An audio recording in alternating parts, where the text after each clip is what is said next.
Taong 2003 nang magkaroon ng Memorandum of Agreement sa pagitan ng DNR at ng alkalde ng Olongapo para gawing mini zoo, camping site at recreational park ang 2 ektaryang lupain na Watershed Forest Reserve Area sa Barangay Cabalan alinsunod sa RA 7586 o NIPAS Act.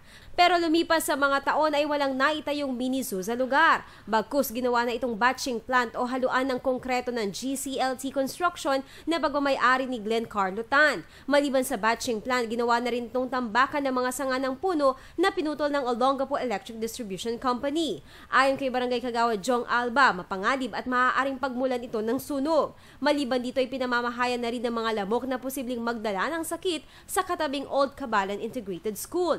May 1,400 mag-aaral mula elementary at high school sa naturang eskwelahan. Mungkahin ni Barangay Kagawad Alba, dapat tayuan na lamang ang lugar ng eskwelahan para mapakinabangan pa ng mga mag-aaral.